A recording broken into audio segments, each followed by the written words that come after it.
tingin, pananaw o kuro-kuro ng mga bisita at panauhin o mga anchors o host sa programang ito ay sarili at tanging opinyon at pananaw ng mga nabanggit at hindi opinyon o pananaw ng Aliw Broadcasting Corporation, mga producers o mga namamahala ng Aliw Broadcasting o anumang organisasyon na affiliated sa network at kailanman ay hindi iniendorso ng Aliw Broadcasting Corporation ang mga nabanggit na opinyon at pananaw sa programa.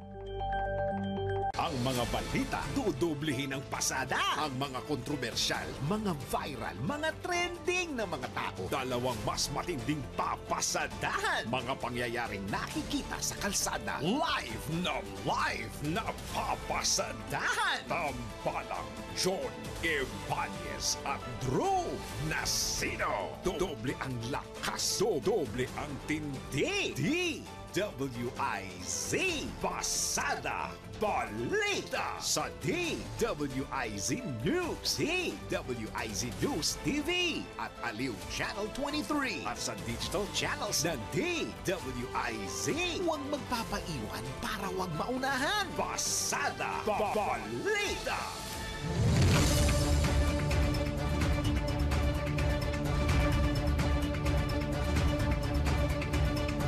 Ilipin na po natin ang ulo ng mga balita. Pasada Balita. Senado na bulaga sa balasahan. Senador Soto balik sa pagiging Senate President. Pasada Balita.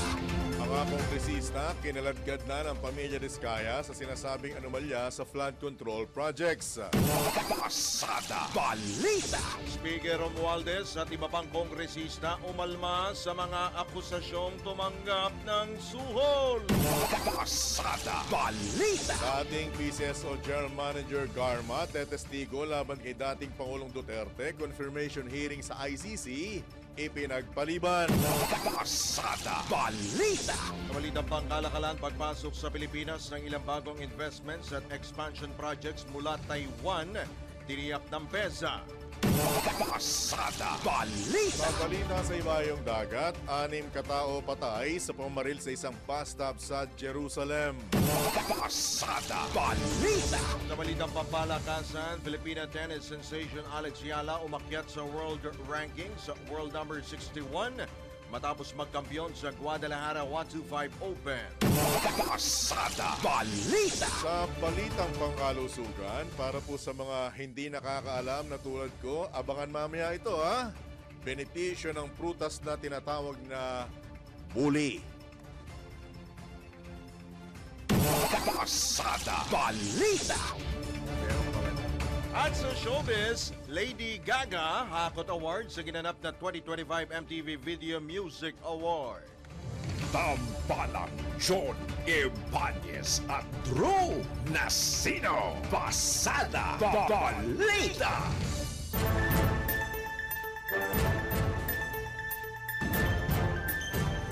Magandang umaga, Luzon, Visayas, Mindanao, Mega Manila sa buong mundo ngayong pong araw na ito ng Martes na ngayon po ay Setyembre 9 taon 2025. Kayo po ay nakatutok, nanonood at nakikinig pa rin sa impila may todong lakas DWIZ 882 at Aliw Channel 23. Kami po ang inyong mga magiging tagapagatid balita, Drew Nasino, Johnny Ibanez. Pasada Balita. Sa oras po na 6 na sandali makalipas ang ika-6 na ng morning at sa detalye nga po ng mga pumapasadang balita.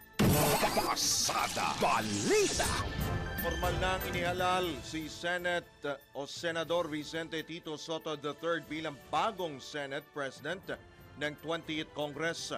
Pinangunahan ni Senador Juan Miguel Zubiri ang pag-nominate kay Soto na sinegundahan naman ni Senador Loren Legarda. Maluwag namang tinanggap ni dating Senate President Francis G. Escudero ang pagkakahalal sa bagong lider ng mataas na kapulungan ng Kongreso at pinasalamatan ng lahat ng kanyang mga nakaagapay sa Senado. Pinalitan naman ni Senador Panfilo Lacson si Senador Jingo Estrada bilang Senate President pro tempore at si Senador Zubiri naman ang pumalit kay Senador Joel Villanueva sa pagka-Senate Majority Leader. Kapwa binati ni na Senador Estrada, Jingo Estrada at Senador Villanueva ang mga papalit sa kanila o mga pumalit sa kanila at tiniyak na magpapatuloy ang kanilang pagtatrabaho upang manatiling umuusad ang kanilang institusyon. I please state your name. I, Vicente C. Soto III, Having been elected to the position of Senate President, having been elected to the position of Senate President, do hereby solemnly swear do hereby solemnly swear that I will well and faithfully discharge, that I will well and faithfully discharge, to the best of my ability, to the best of my ability, the duties of my present position the duties of my present position, and of all others I may hereafter hold and of all others I may hereafter hold under the Republic of the Philippines. under the Republic of the Philippines, That I will support and defend the Constitution of the Philippines.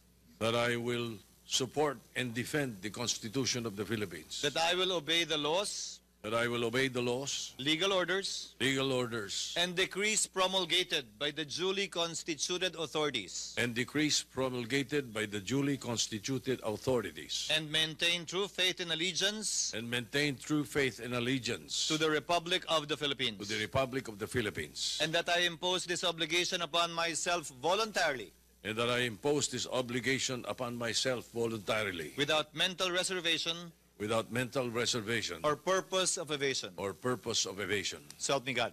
So help me God. Congratulations, citizen. Thank you. Yan po ang bahagi ng panunumpa ng nagbabalik na Senate President na si Senador Vicente Tito Soto III.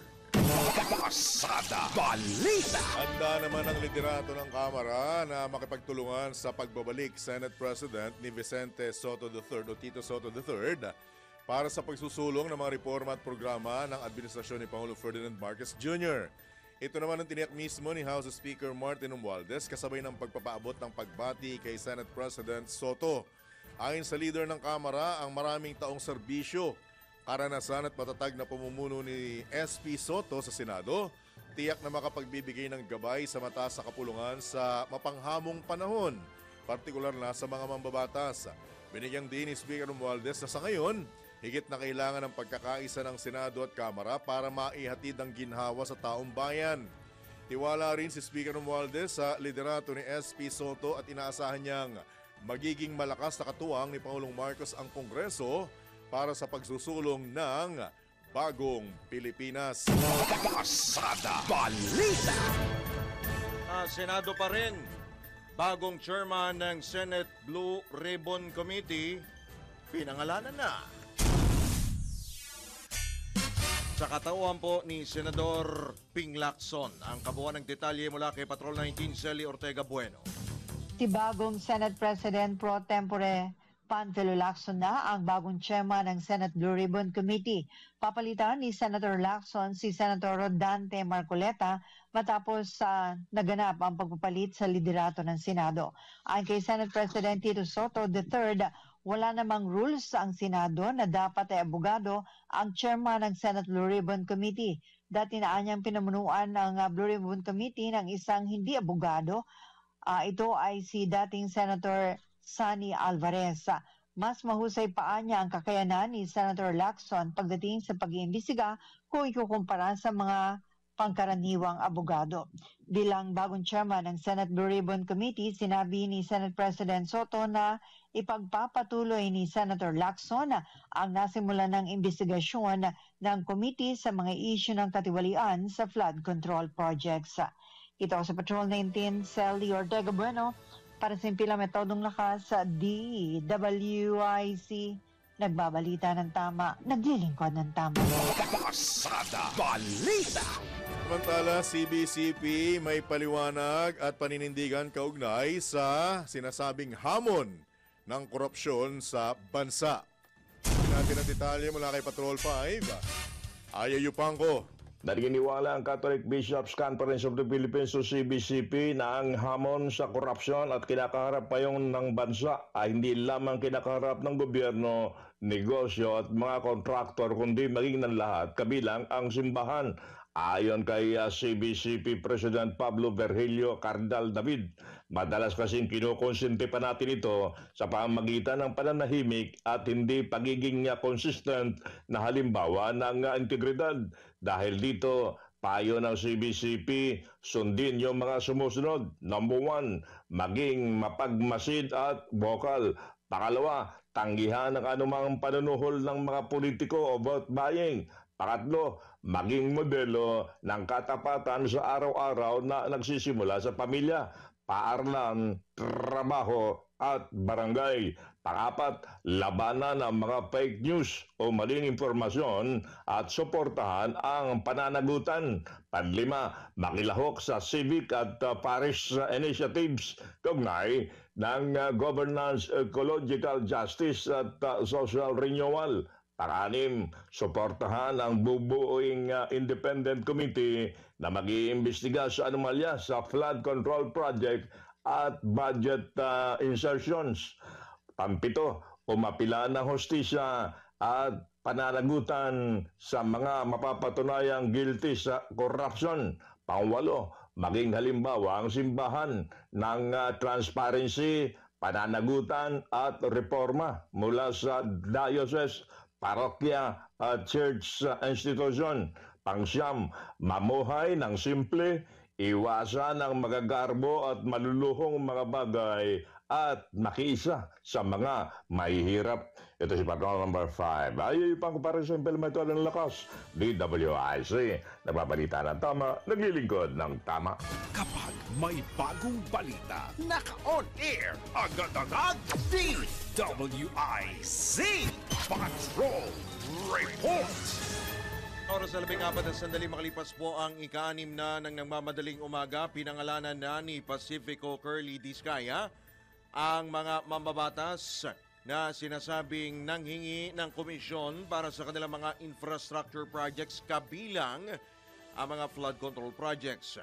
Ayon sa mag-asawang Curly at Sara Diskaya, napilitan silang makisama sa kalakaran dahil hindi matutuloy ang kanilang mga proyekto kung hindi mabibigyan o maaambunan ang mga naturang kongresista ng nasa pagitan ng 10 hanggang 25% na halaga o kabuang halaga ng proyekto.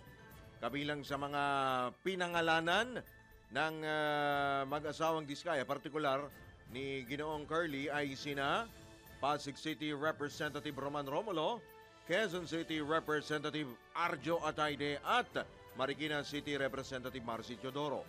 Ulit-ulit kaming ginamit ng mga nasa pwesto sa sistemang ito. Wala kami magawa dahil kung hindi kami makikisama, gagawa nila ng problema ang project na na-award sa amin sa pamamagitan ng mutual termination o pagkakaroon ng right-of-way problem na parehong nagdudulot ng hindi matuloy ang implementasyon ng mga proyekto. Matapos naming manalo sa mga bidding, may mga opisyal mula sa DPWs ang lumalapit sa amin para humingi at kumuha ng bahagi niya sa halaga ng proyekto. Ang hinihingi nilang porsyento ay hindi bababa sa 10% at umaabot pa sa 25% na naging kondisyon upang hindi maipit ang implementasyon ng kontrata.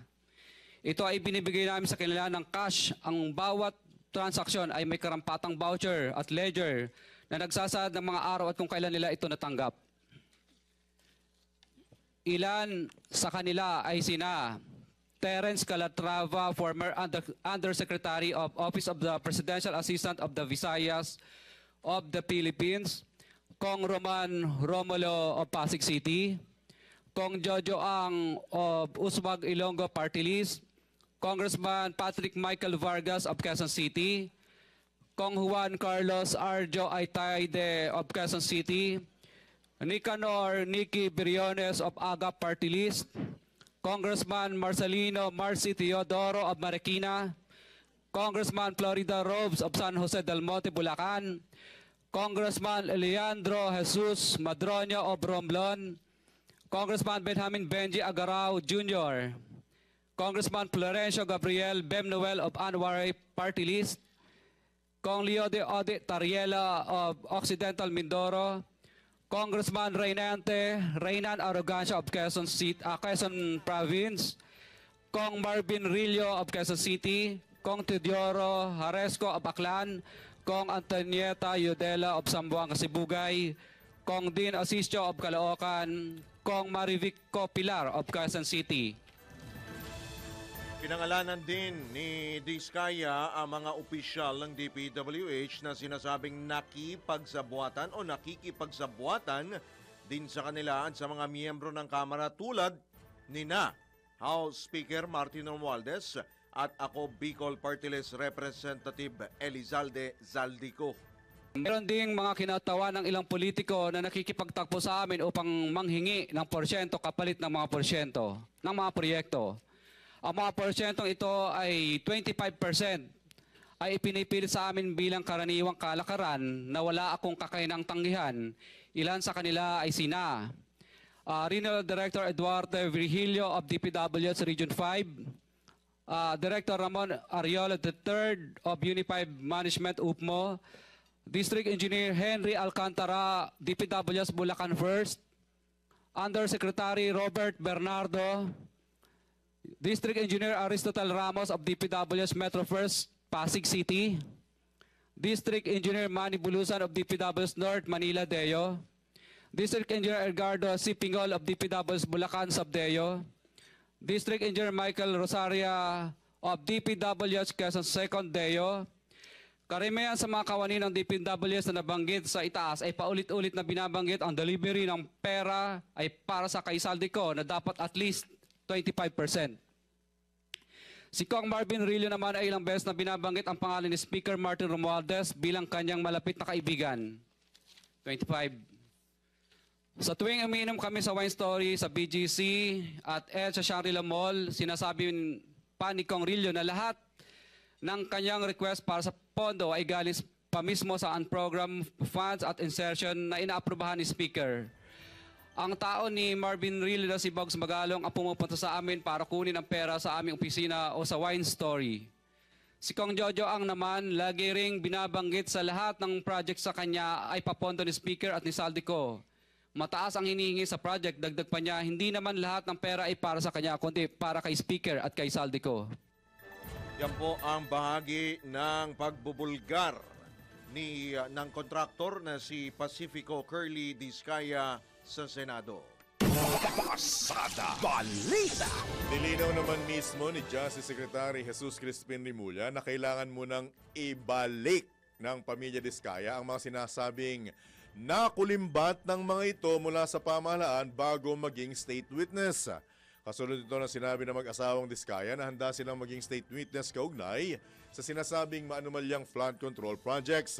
Maliban dito, tiniyak din ng Department of Justice na magsasagawa ng forensic accounting ang National Bureau of Investigation kaugnay sa financial records ng pamilya Discaya. Samantala, tiniyak ng kalihim na handa silang tumalima sakaling endorso ng Senate Blue Ribbon Committee ang pagsama sa mga mababatas na binanggit ni Pacifico Curly Discaya sa ill-gotten wealth list ng mismong pamahalaan.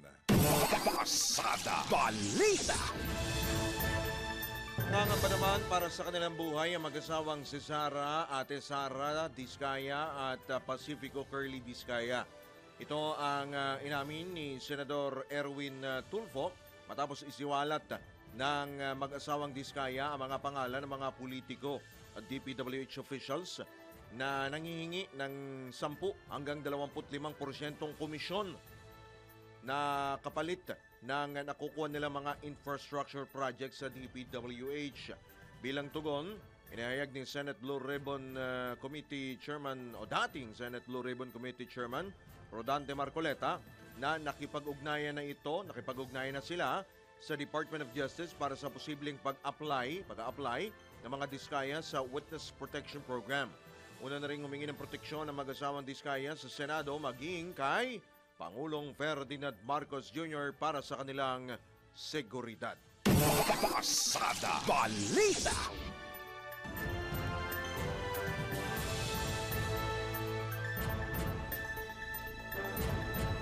Sa kaugnay pa ring balita, mariing itinanggi ni House Speaker Martin Romualdez ang pagkakadawit sa sinasabing maanumalyang flood control projects matapos mapabilang sa mga kongresistang pinangalanan ng mag-asawang Discaya na sinasabing nakatanggap ng porsyento sa mga proyekto ng flood control.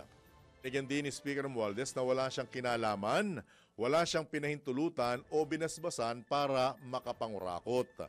Nagpa ng leader ng Kamara na ang pagdawit sa kanya ay isang mali at malisyoso. Hindi rin anya siya kailanman tumanggap at tatanggap ng anumang panunuhol sa kahit sino Lang sino man ang kayang manuhol sa kanya at hindi niya kukonsintihin ng kanilang institusyon ang mga kasinungalingan at pagdadawit sa mga pangalan ng mga kongresista. Inaw ng House Speaker na bagamat sa Kongreso tinatalakay at inaaprubahan ng pambansang budget, hindi sila ang naglalabas ng mga pondo, nagpapatupad ng mga proyekto dahil trabaho ito ng ehekutibo at mga ahensya ng pamahalaan tulad na lamang ng DPWH. Niyak naman ang leader ng Kamara na mananagot ang mga gumagamit sa kanyang pangalan para lang kumita. Hindi rin niya hahayaan na madungisan ang integridad ng kanilang institusyon para lamang sa mga kasinungalingan at paninira ng kanilang reputasyon. Sa ilalim anya ng kanyang pamumuno, lilinisin niya ang sistema, paparusahan ng mga nagkasala at poprotektahan ang pera ng bayan. Pasada Balita. Itinanggi rin ng ilang kongresista ang alegasyon ng mag-asawang Diskaya na nakatanggap sila ng komisyon o porsyento mula sa mga government infrastructure projects, kabilang mga flood control projects, kabilang sa mga tumanggi, mga pinasinungalingan nina Pasig City Representative Roman Romulo, Quezon City 1st District Representative Arjo Atayde, ang paratang ng mag-asawa. Hindi rin nila ginamit ang kanilang posisyon para sa personal na interes at gagawin naman ni Atayde ang lahat para malinis ang kanyang pangalan. Ikinabigla din ni Marikina City Representative Marcy Teodoro ang akusasyon ng mga Diskaya at plano maghain ng kasong perjury laban sa mga nasabing kontraktor. Itinanggi rin ni Agap Party List Representative Nicanor Nicky Briones ang bintang ng mag-asawa at iginiit na maging siya ay nalalabuan sa kung ano. Aminado siyang nalalabuan siya sa kung ano ang motibo sa pagdadawit sa kanyang pangalan. Nakikipag-ugnayan na rin anya si Briones sa mga abogado upang magsampa ng karampatang kaso laban sa mga Diskaya. Itinanggi rin ni Occidental Representative Leo Di Tariela ang paratang at iginiit na Department of Public Works and Highways lamang ang nagpapatupad ng mga flood control projects at hindi ang mga kongresista. Dumepensa rin si Romblon Representative Eliandro Jesus Madrona sa alegasyon at binigyang diing wala siyang proyektong may kaugnayan sa mga asawang Diskaya. Magsasampa naman ang kasong libel laban sa mga naturang kontraktor si San Juan del Monte, Bulacan Mayor at dating kongresistang si Florida Rida Robes dahil sa pagkakadawit sa kanya sa alegasyon. Pasada Balita.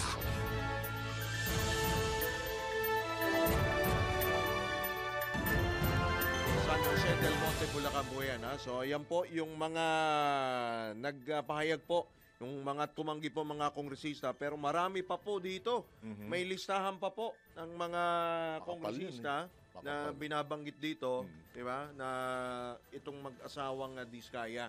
So, pati yung mga DPWH officials nandito rin. Ito pong si Alcantara, ayan, si Bryce nandiyan ba? Parang wala dito si Bryce Hernandez. Meron ka pang kahapong hinahanap eh. Ha? Meron ka pa kahapong hinahanap. Sino? Yung initial ng isang senador. Ay, oo nga. Ba't wala? Oo nga. Diba? Doon sa lookout, bulletin. Oo diba? nga, no? Ay sinasabi nga ng mag-asawang Diskaya na wala silang senador na nakasalamuha ba or naka-negotiate or something with regard sa sa proyekto nila. Oo. Pero ang dami nilang picture, ha? Oo, dami. Isang prominente doon, yung dating kalihim mismo ng Department of Public Works and Highways. Oo. Diba? Yung career-resign lang na DPWH Secretary. Secretary Bonoan. Oo. At saka yung senador ngayon na dating secretary ng DPWH. Pangalan na? Mark Villar. Okay. Pero nagsabi, ha? Eto banggitin lamang natin bago tayo pansamantalang magbigay daan sa ilang paalala. Dating Aklan Representative, 2nd District Representative Teodoro Haresco Jr. At dating Zamboanga 2nd District Representative Antonieta Yudela. So, yan po yung ilan sa mga... ito pa, Reynante Arrogancia. Ayan, si... Isang pangalan, nagkamali siya sa spelling, ha? Ay, oo. Diba? Di po Ben yun. Bem yun, Ginoong apelyido, Diskaya. Bem po ang palayaw. Ating Congressman...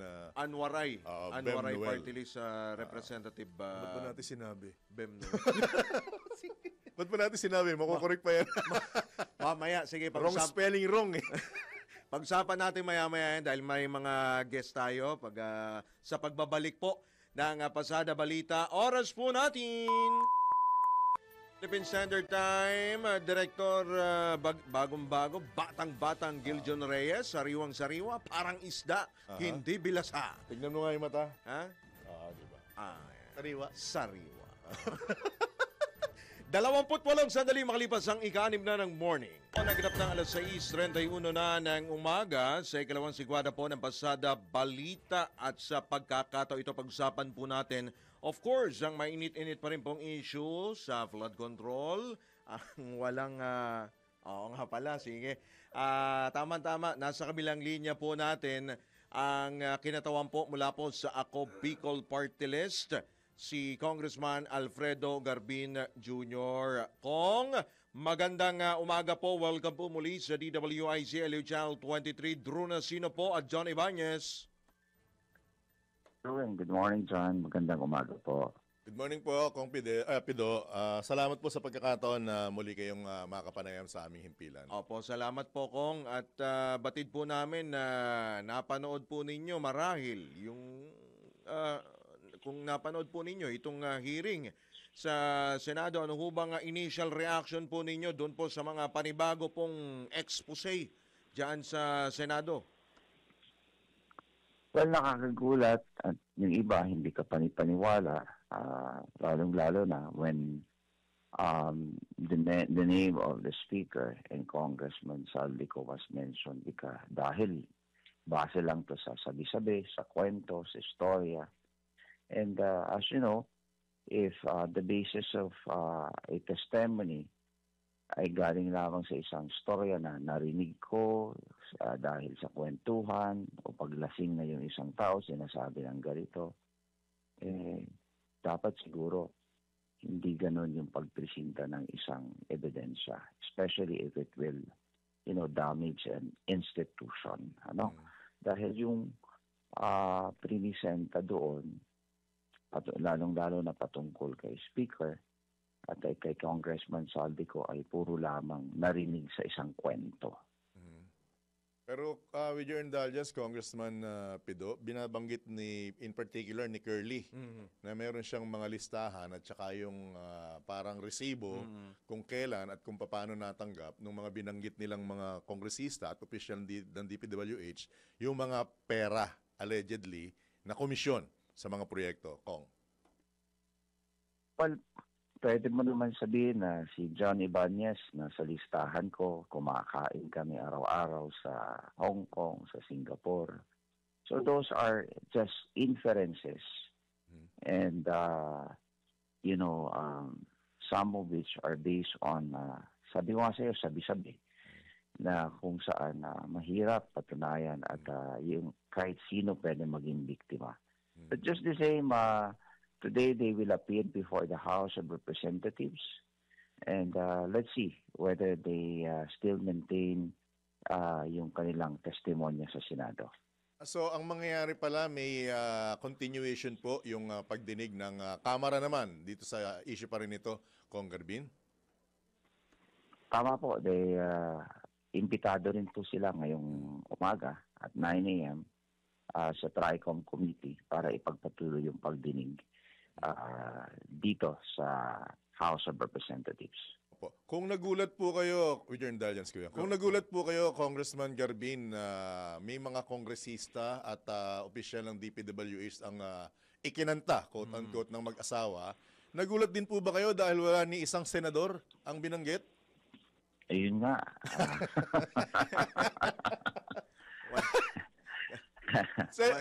Baka mamaya, pagdating sa inyo mamaya, hindi naman banggitin ng mga kongresista. Puro senador naman ang banggitin ng mag-asawa. Ang daming binanggit kahapon ng mga kongresista. Tapos, although tinanong ni Senador Jinggoy Estrada, si Ginoong Curly. senador. Kung may senador, wala eh. Wala. Safe ka na, sabi ko. So, ginagulat ka rin ba, Kompido, sa nangyaring yon? Parang mahulog ako sa aking upuan. Pero mabigat ha, mabigat yung mga aligasyong binitawan ha. At saka sa pagkakabanggit po ba nilang mag-asawa ng ganyang kabibigat, sila po ba, bilang isang abogado, Kong Pido, sila po ba'y pwedeng pumasok bilang witness, state witness sa kasong ito? Eligible po ba sila doon? Ang pagkakaintindi ko, yung list sa guilty ang pwedeng pumasok sa ganyang klase ng sitwasyon, Kong Pido. Well, tama ka dyan. Alam mo dyan, sa ating criminal procedures and the revised penal code, ang nagigilang state witness ang yung least guilty. Yung konti yung participation in the commission of the crime or offense.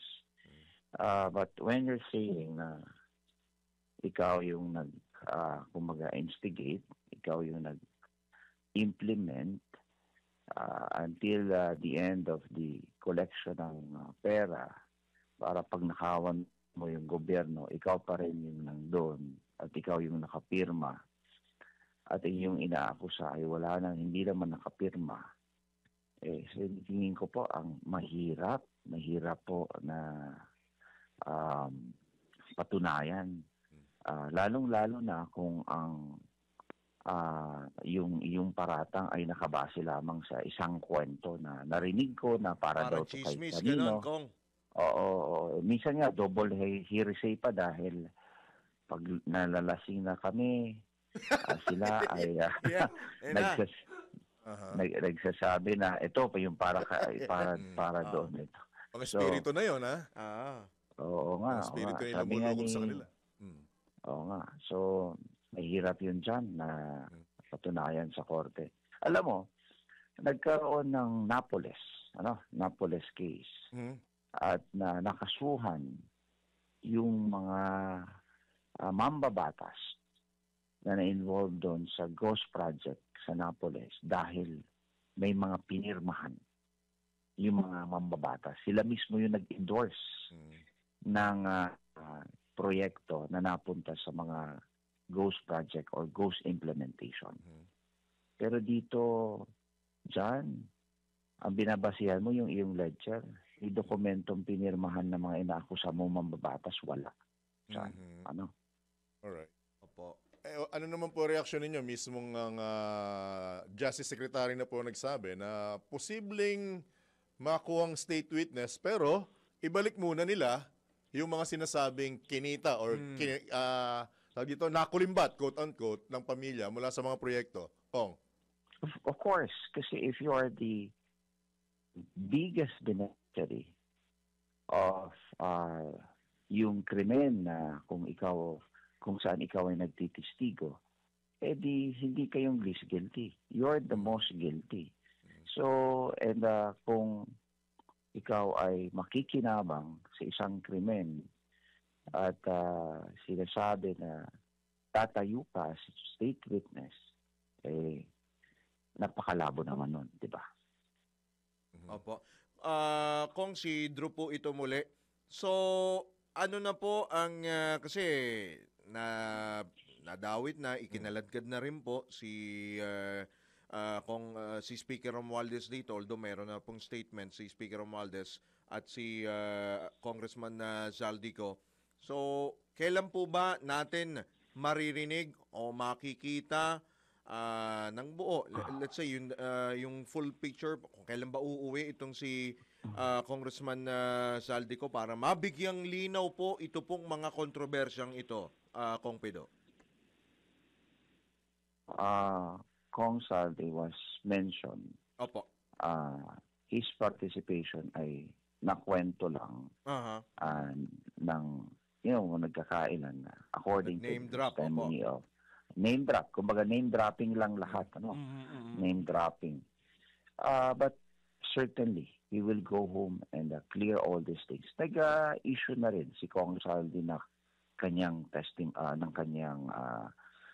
statement upang pasinungalingan itong mga walang basihan na kumbaga paratang sa kanya. But surely he will go home after this all important medical checks up. Ang di ko lang masagot, John and Drew, kung kailan. Naman, ayaw man po naming sirain ang umaga ninyo, pero may mababanggit kaming pangalan ng kapwa nyo kongresista. Ano naman po ang reaksyon nyo, Kompido, do sa pagpunta mismo, pagdalo ni Congressman Toby Chanco sa Senate Blue Ribbon Committee investigation kahapon? As a resource person. Ayun nga nakakagulat din dahil alam mo, ang pinipresenta niya ay budget na hindi pa nga nare-release yung pondo. Yung 13 billion na kanyang sinasabi na inaakusa niya na ang author si Kong Sali. Unang-una wala kang basihan kasi pag tiningnan mo, ang GAA, ang General Appropriation Act, all the entries there, the items, wala namang corresponding kung sino yung author.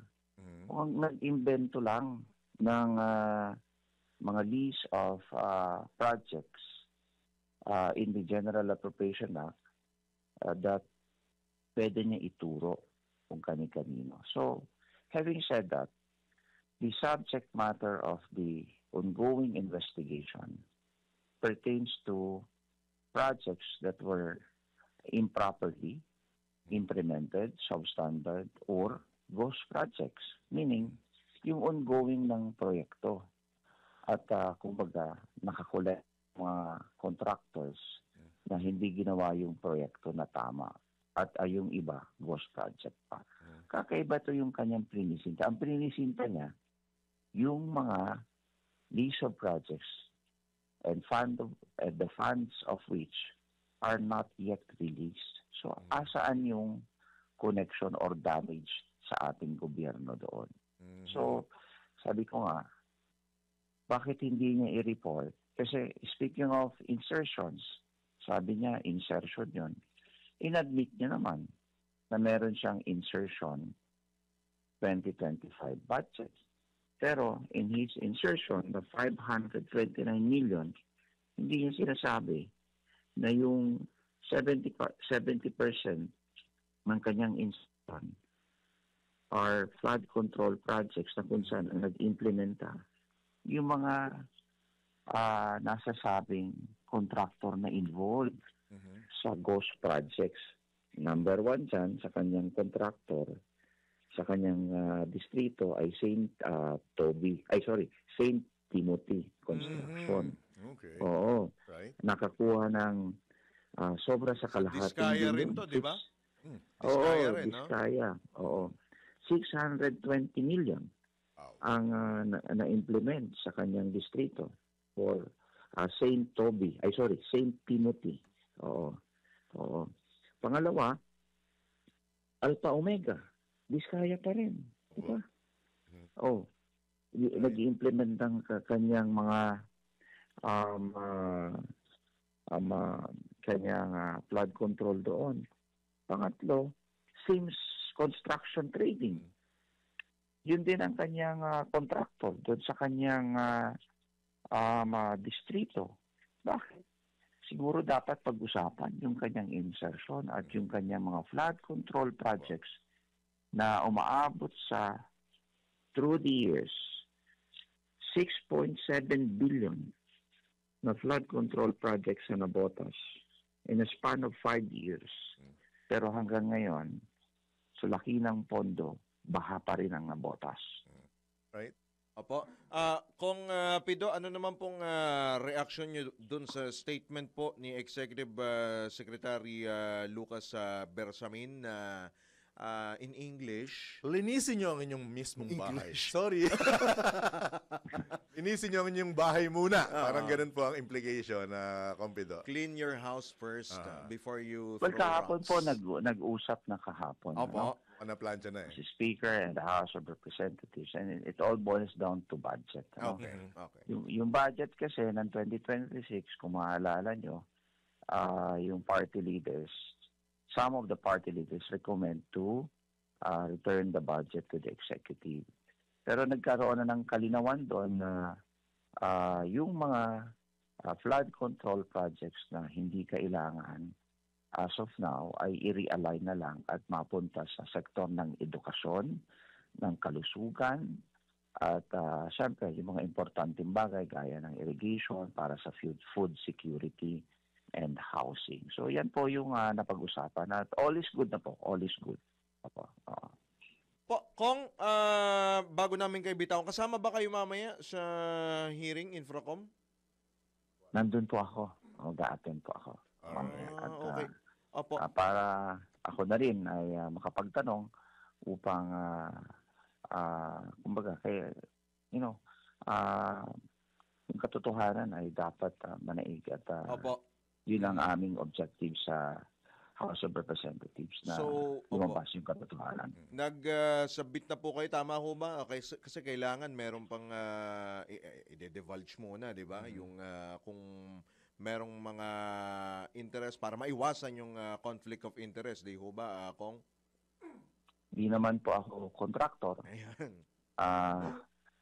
Pangalawa, hindi naman po ako part ng 19th Congress. And so when the budget of the 19th Congress was crafted, I was not there. Right. Mayor po tayo ng Legazpi noon. So, baka ibaling nila sa akin yung kasamahan ko si Congressman Saldi. But you speak of conflict, when you speak of conflict of interest, then it pertains to kumaga pikunyari or kumaga at the same time yung kakainat na ng kaso at epekto nito sa partisipasyon ko. Sa tingin ko naman po, yung mga bagay-bagay na itatanong ko ay hindi tungkol sa kay Congressman Saldi ko, hindi tungkol sa negosyo, kundi yung mga transaksyon na ipinasok, kumbaga inimplementang proyekto nitong mga 15 contractors na some of which are ghost projects. Alright. Huli na lang po sa akin, Kong Pido, lilinawin ko lamang po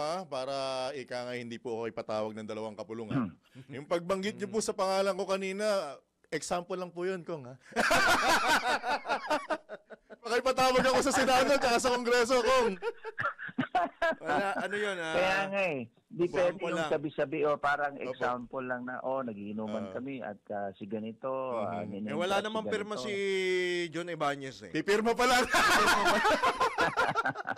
Pero kung hayayin mo kami magkape, wala naman kami magagawa kundi tanggapin yung ayaw nyo. Wag lang po yung yung agua de pataranta. Wag lang ibang espiritu. Baka iba. Magkape tayo, one of these days. Pagkatapos na tong TRICOM at malamig na ang ulo ng lahat. Alright. Kung promise, walang pirmahan, ha? Walang pirmahan, Kahit sa cheat, walang pipirma.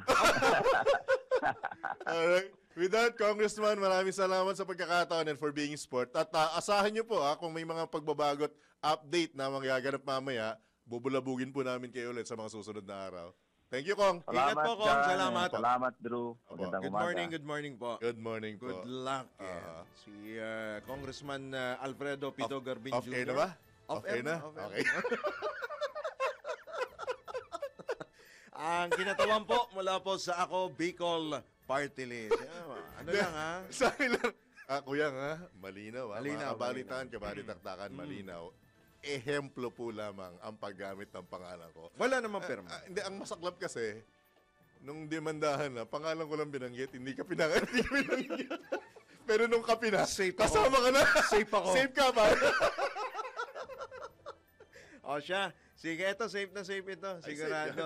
Pero yung katabi niyang nakasumblero, delikading-ding yun. Ewan natin kung baka hindi magkape ito. Yan lang. Baka ang inumin. Sigurado. Siya, tayo po muna magbibigay daan muli sa ilang mga palala oras po natin. Congressman Gil John, 11 minuto bago sumapit ang ganap na alas 7. Sa pagkakataon ito, tayo po muna ay magkape-kape, magalmusal. Hinay-hinay po muna tayo, menor-menor mga manong tsuper, dahil po tayo ay magbibigay daan sa ating pong altanghap mula po sa ating ina. Ang ina mo, ina niya, ina nating lahat sa palengke ang may dala po na mahiwagang bayong, si Aling Beth Samson. Aling Beth. Aling Beth, morning. Malapit sa Navotas.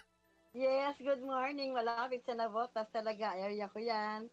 So ang almusal po namin, Drew, tsaka John, ay pandikeso. Ito yung pandesal na may kapirasong keso sa loob ng pandesal at may konting malunggay. Ayan, healthy. Halagang 40, John, tsaka Drew, ang almusal namin.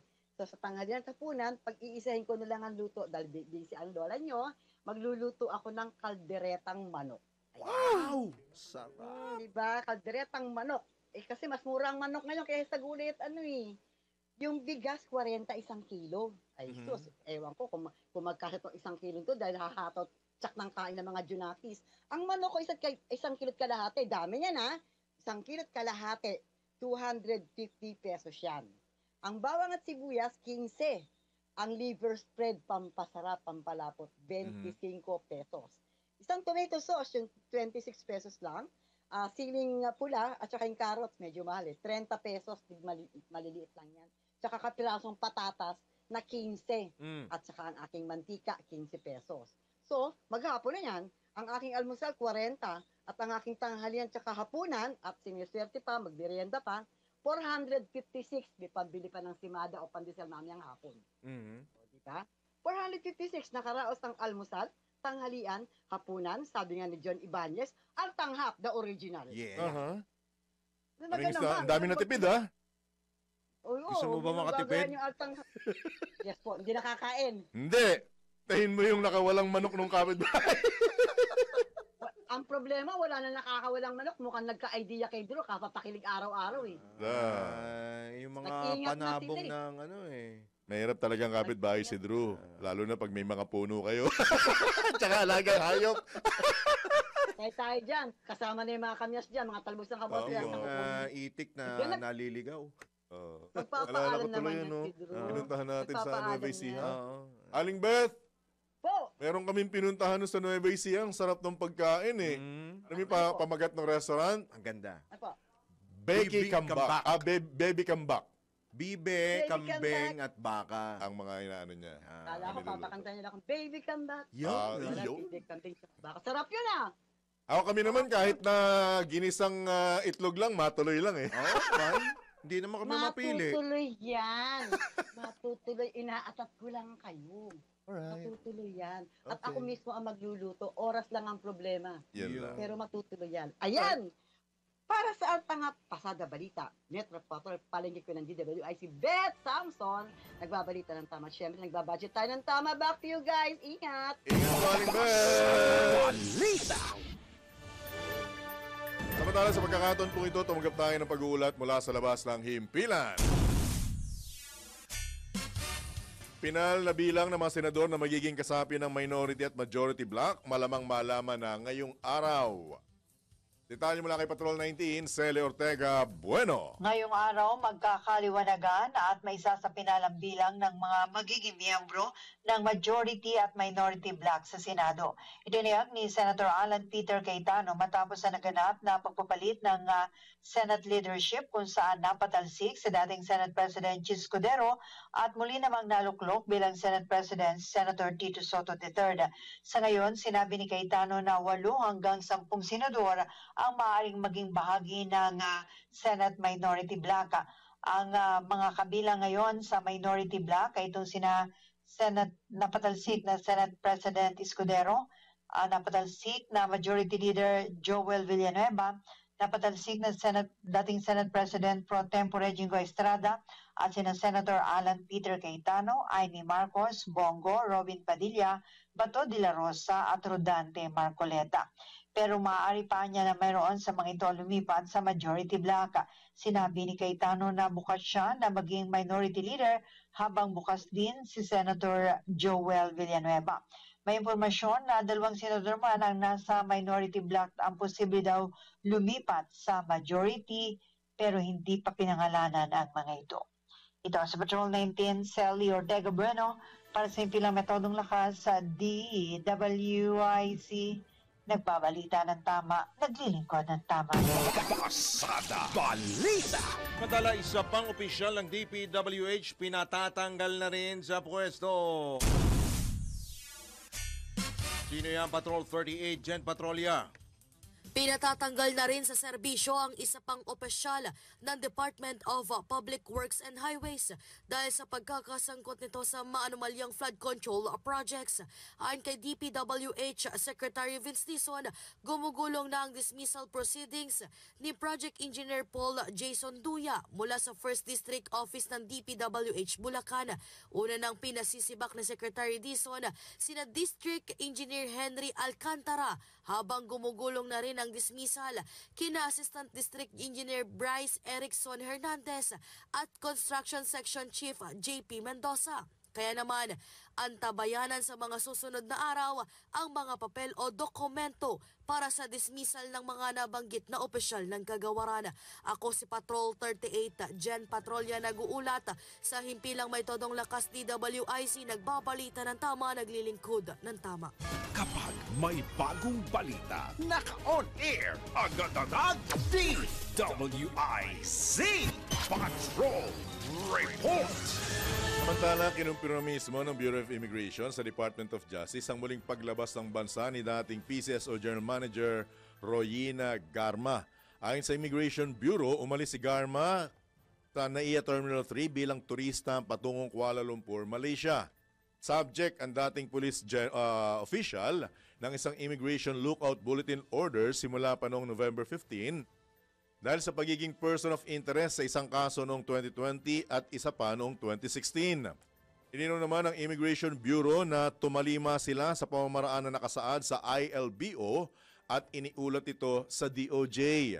Tapos ang verification, napag-alamang walang hold departure order o warrant of arrest na inilabas laban kay Garma, nakababalik pa lamang ng bansa matapos ipadeport mula sa Estados Unidos.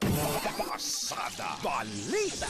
Tabay lamang po para po sa mensahe po mula po sa ating manang impila ng chairman po ng Aliw Broadcasting Corporation na si Boss D. Edgar D. Cabangon. Sa oras na ganap na eksakto en punto alas 7 na po ng umaga, report ating pakinggan ang mensahe mula po sa ating manang impila ng chairman po ng Aliw Broadcasting Corporation na si Boss D. Edgar D. Cabangon. A code to live and share. Whether you are 20, 30, 40, 50, 60, 70, or 80 years old, whether you have succeeded, failed, or just muddle along, life begins every morning. The greatest fact in life is that it is never too late to start again. Keep this thought burning brightly in your mind. Think good, think God, thank God. Have a great day ahead. God bless you. Yan po ang maikli, subalit malaman at makabuluhang mensahe mula po sa ating ama ng himpilan, ang chairman po ng Aliw Broadcasting Corporation, si Boss D. Edgar D. Cabangon. Final na bilang ng mga senador na magiging kasapi ng Senate Minority at Majority Block, inaasang malalaman na mamaya. Pasada Balita! Mga kongresista o kongresistang sinasabing sangkot sa maanumalyang flood control project, ikinanta ng Pamilya Diskaya. Pasada Balita! Leader ng Kamara at ilang mambabatas, pinasinungalingan ang akusasyon ng mga Diskaya. Pasada Balita! Dating PCSO General Manager Garma maaari maging witness laban kay dating Pangulong Duterte. Pagpapaliban ng pagdinig sa ICC, ikinadismaya ng pamilya ng mga biktima. Pasada Balita! Sa balitang pangkalakalan, pagpasok sa Pilipinas ng ilang bagong investments at expansion projects mula Taiwan, tiniyak ng PESA. Pasada Balita! Sa balita sa ibayong dagat, 6 katao patay sa pamamaril sa isang bus stop sa Jerusalem. Pasada Balita! Balitang pampalakasan, Filipina tennis sensation Alex Ayala umakyat sa world rankings matapos magkampiyon sa Guadalajara 125 Open. Pasada Balita! Sa balitang pangkalusugan, alamin ang benepisyo ng prutas na kung tawagin ay buli. Pasada Balita! At sa showbiz, Lady Gaga humakot ng awards sa ginanap na 2025 MTV Video Music Awards. Tambalang John Ibanez at Drew Nasino. Pasada Balita. Oras po na 4 sandali makalipas ang ikapito ng umaga sa pagpapatuloy pa rin po ng mga pumapasadang balita ngayong araw na ito ng Martes. Binasag na ni ako Bicol Party List Representative Elizalde Zaldico ang mga alekasyong ibinabato laban sa kanya hinggil sa sinasabing insertions sa 2025 national budget at ang pagkakadawit ng kanyang pangalan sa maanumalya umunang flood control projects ng SunWest Construction Corporation na nakakuha ng malalaking proyekto ng pamahalaan sa Bicol. Iginit ni Congressman Ko na walang basehan, irresponsable chismis at politically motivated ang mga paratang na ibinabato laban sa kanya para linlangin ng publiko at ilihis ang pananagutan. Ipinunto ng mambabatas na sinertipikahan ang 2025 General Appropriations Act o GAA ng dalawang kapulungan ng Kongreso, nilagdaan at pinagtibay ni Pangulong Ferdinand Marcos Jr., kabilang yung vinito nito na ilang probisyon at inipit ang paglalabas ng pondo para sa mga proyekto. Ipinaliwanag din ng kinatawan ng Bicol Party List at dating chairman ng House Appropriations Committee ang validity ng 2025 GAA ang subject ng kaso sa Korte Suprema at Ombudsman kaya hindi siya makapagkomento sa issue. Gayunman handaan niya siyang magkomento sakali mang pagpaliwanagin sa Korte. Pasada Balita.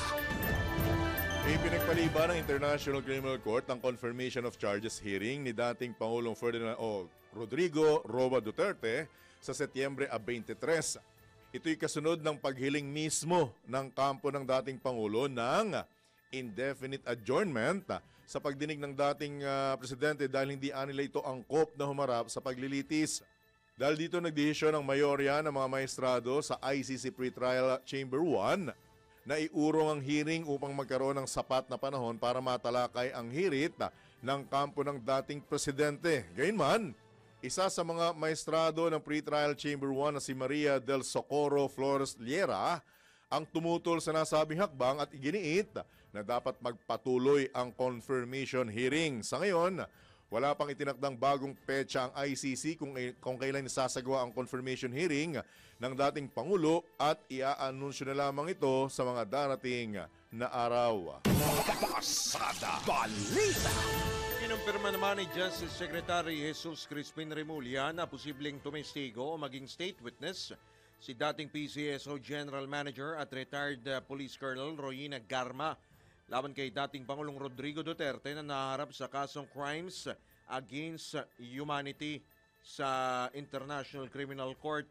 Ayon kay Secretary Remulla, pumayag si Garma na tumestigo sa confirmation of charges ng International Criminal Court sa darating na Setyembre 23. Ito ang niyang dahilan kaya't nagtungo si Garma sa Malaysia para makipagpulong sa mga kinatawan ng ICC. Idinagdag pa ng kalihim na si dating Senador Antonio Trillanes IV ang kanilang nakausap kaugnay sa pagiging state witness ni Garma. Nabatid na nito nakaraang Sabado ay dumating sa Pilipinas si Garma mula Los Angeles, California, US of A. Pasada Balita.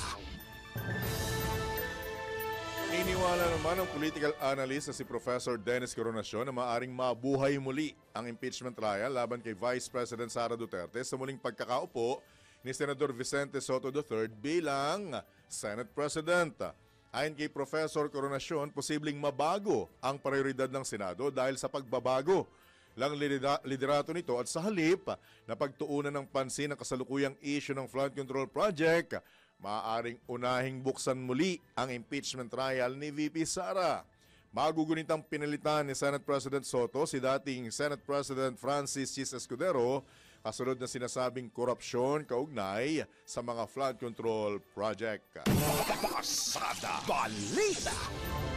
Samantala, dismayado ang mga biktima ng war on drugs ni dating Pangulong Rodrigo Duterte nang ipagpaliban ng International Criminal Court ang pretrial Chamber 1 ang confirmation of charges sa kaso ng dating Pangulo na itinakda sana sa September 23. Ayon sa National Union of People's Lawyers, sakaling masama ang pakiramdam ng dating Pangulo, maaari naman itong hindi dumalo sa pagdinig at magpadala na lamang ng abogado na kakatawan sa kanya. Batay na rin sa Rule 125 ng ICC, yung Rules of Procedure and Evidence. Itinagdag pa ng NUPL na handa na ang prosekusyon at mga biktima sa naturang pagdinig. Tiniyak din ng grupo na nakikipag-ugnayan na ang mga legal counsel ng mga biktima sa Office of the Public Counsel for Victims upang maitakda na sa mas maagang panahon ang naturang pagdinig. Pasada Balita. Posibleng sangkot at may sabwatan ang mag-inang sina Senator Loren Legarda at Batangas 1st District Representative Leandro Leviste kasama si Uswang Ilonggo Party List Representative Jojo Ang para idiin si DPWH Batangas 1st District Engineer Abelardo Calalo sa kasong bribery. Ito'y matapos itanggi ni Calalo ang paratang na siya ay magbibigay ng 3.1 million pesos kay Congressman Leviste upang hindi isama sa investigasyon ng mga hawak nitong flood control project. Iginit ni Calalo na si Ang mismo o Congressman Ang mismo ang nag-utos sa kanya simula pa noong Mayo na mangolekta ng donasyon mula sa mga kontraktor na may hawak ng proyekto sa distrito para masuportahan ang mga programa ni Congressman Leviste.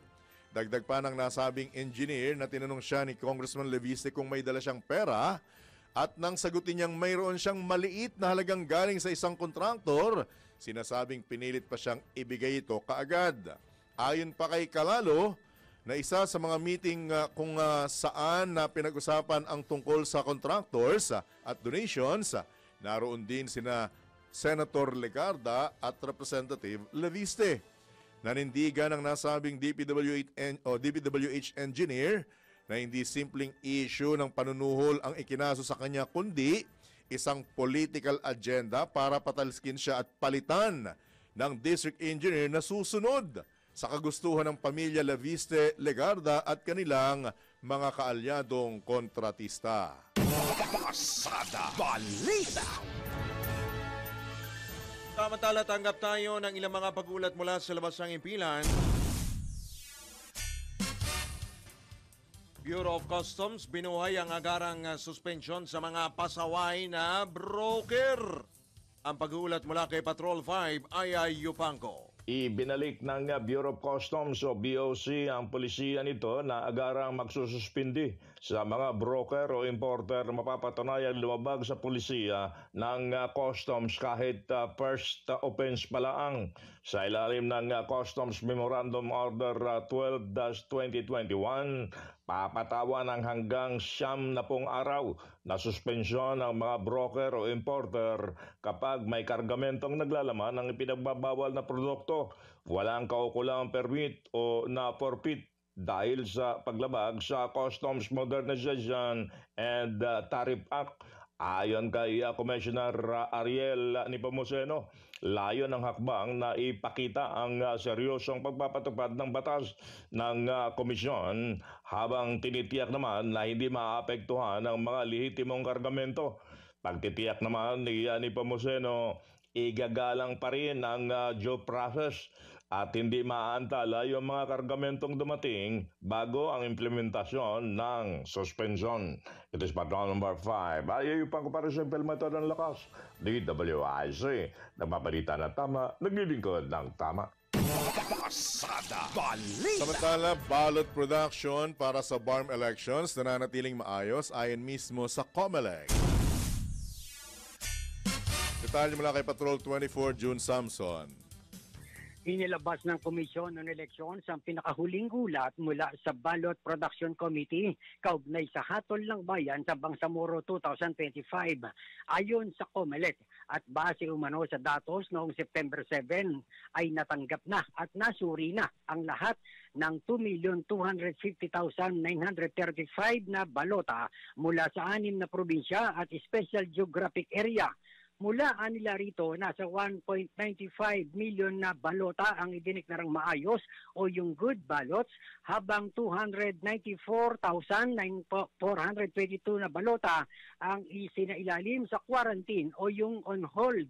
Naitala ang kabuang 24,996 defective ballots o katumbas ng 1.11% defect rate. Kaugnay niyan ay tiniyak ng COMELEC na 100% na kumpleto na ang verifikasyon ng lahat ng balota sa Basilan, Lanao del Sur, Maguindanao del Norte, Maguindanao del Sur, Tawi-Tawi at Special Geographic Area. Iginiit naman ng COMELEC na nananatiling maayos at ligtas ang proseso ng balotang gagamitin para sa halalan sa Bangsamoro sa susunod na buwan. Patrol 24, June Samson para sa impilang may todong lakas. DWIZ, nagbabalita ng tama, naglilingkod ng tama. Pasada Balita. Papabalita, mas maigpit na pagkuha ng driver's license, pinag-aaralan na. Babalik si Patrol 38 Gen Patrolya. Posibleng dumaan na sa karagdagang driving lessons at pagsusulit ang mga nagnanais kumuha ng professional driver's license matapos inihain ng Land Transportation Office ang panukalang pagbabago sa proseso ng aplikasyon. Sa isinagawang public consultation, sinabi ni LTO Chief Assistant Secretary Vigor Mendoza II na isusumiti na nila sa Department of Transportation ang draft proposal. Sa kasalukuyan, sapat nang makapasa sa theoretical driving exam ang mga aplikanteng kukuha ng professional license para sa light vehicles gaya ng motorsiklo, tricycle, kotse at van. Pero sa bagong panukala, kinakailangan munang sumailalim ang mga aplikante sa 4 na oras na practical driving course na may kasamang lecture sa road safety at courtesy. Bukod dito, kailangan ding pumasa ang aplikante sa practical driving test upang masuri ang kanilang aktual na kakayahan sa pagmamaneho. Sa cloud ng sistema, ang lahat ng uri ng sasakyan, kabilang na nga rito yung motorsiklo, jeep, bus at van, upang matiyak ang mas mataas na antas ng kaligtasan sa kalsada.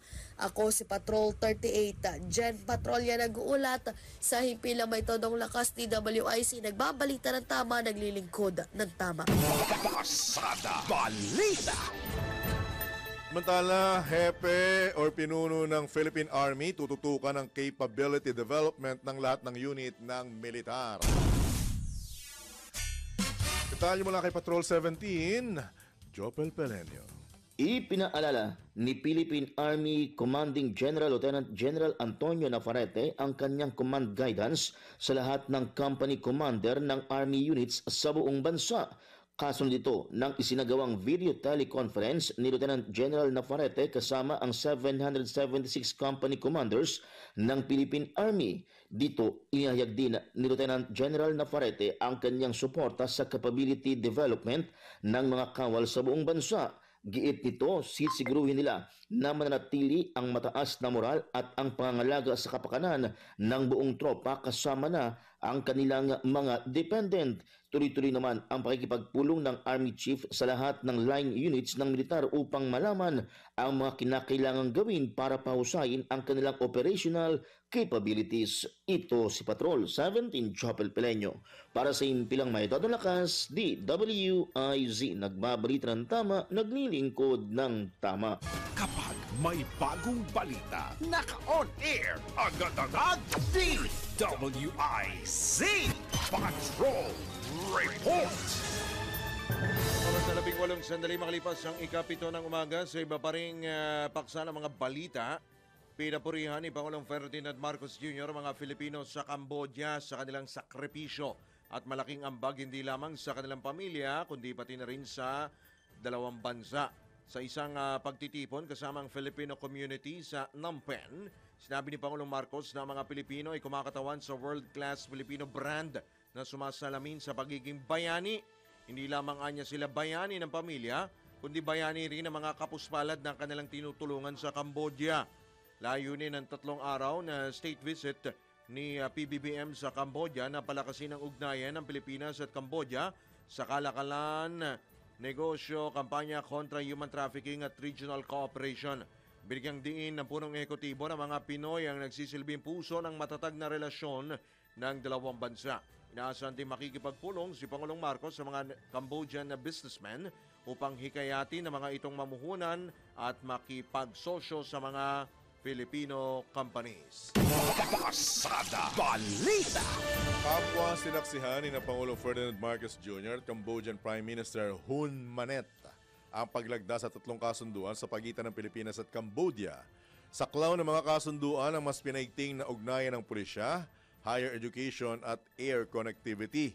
Kabilang dito ang pagbabago sa umiiral na Memorandum of Understanding ng Philippine National Police at Cambodian National Police para labanan ang transnational crimes tulad ng human trafficking, arms trafficking at cybercrime. Nilagdaan din ang MOU sa pagitan ng Commission on Higher Education at Ministry of Education ng Cambodia para sa palitan ng opisyal, training programs at pagtutulungan sa agham at teknolohiya.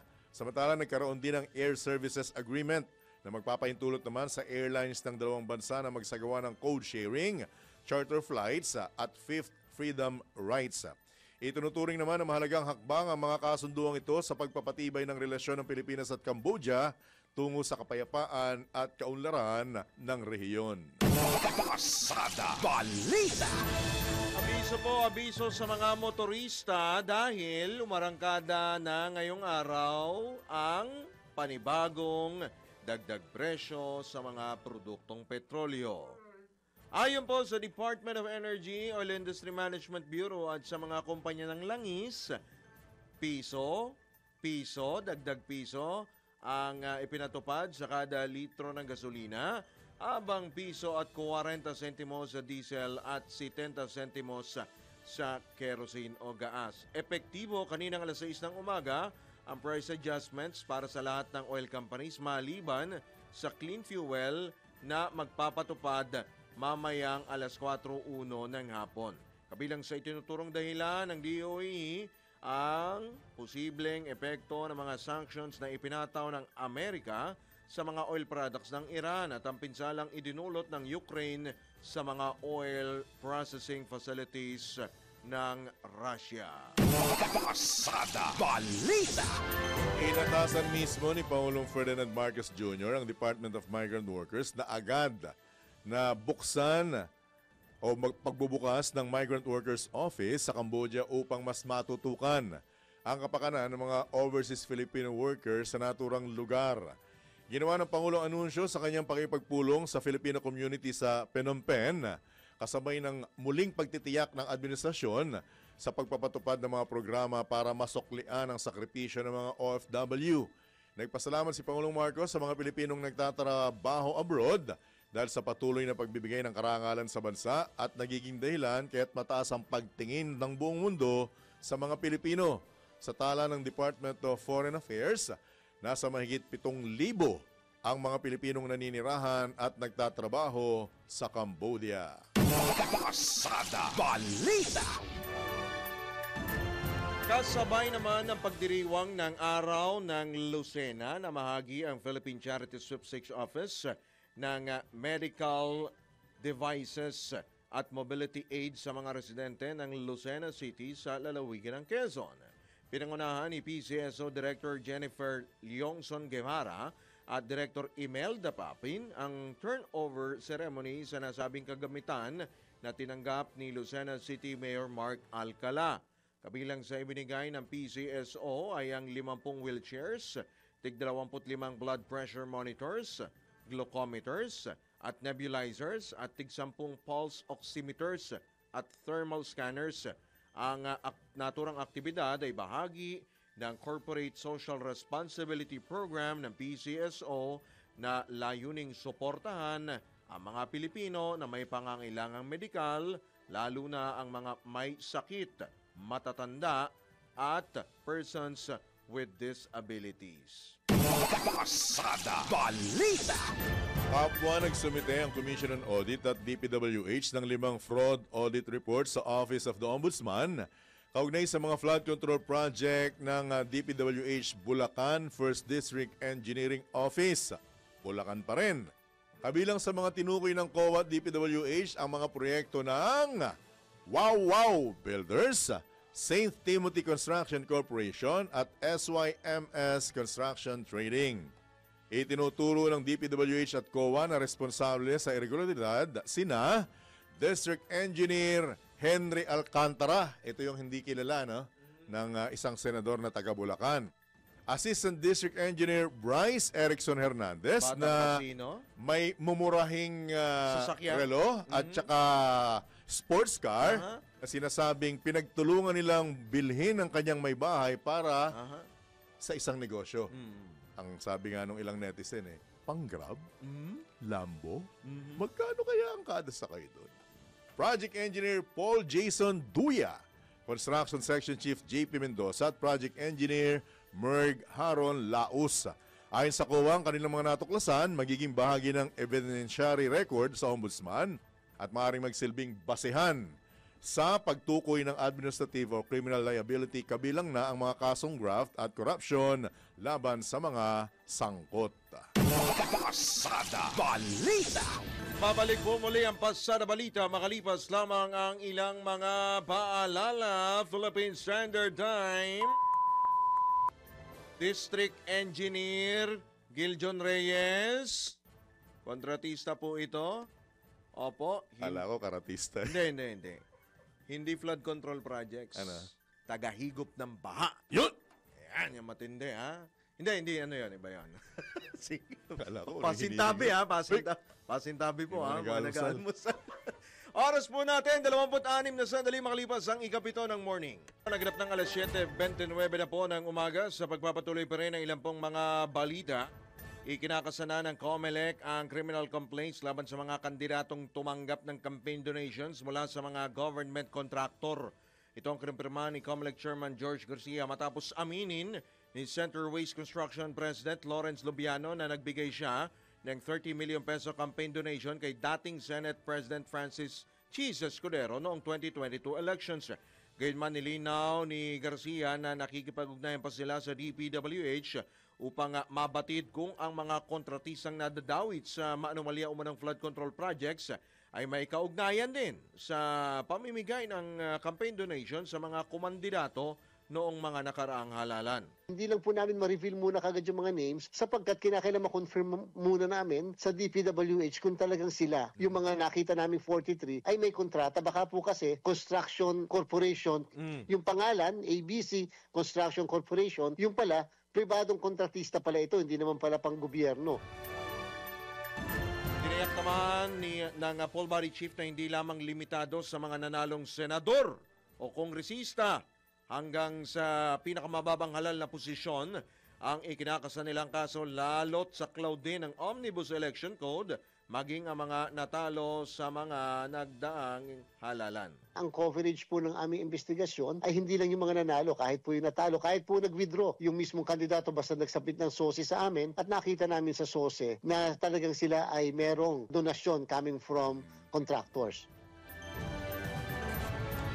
Yan po ang tinig ni COMELEC Chairman George Garcia sa panayam ng DWIZ.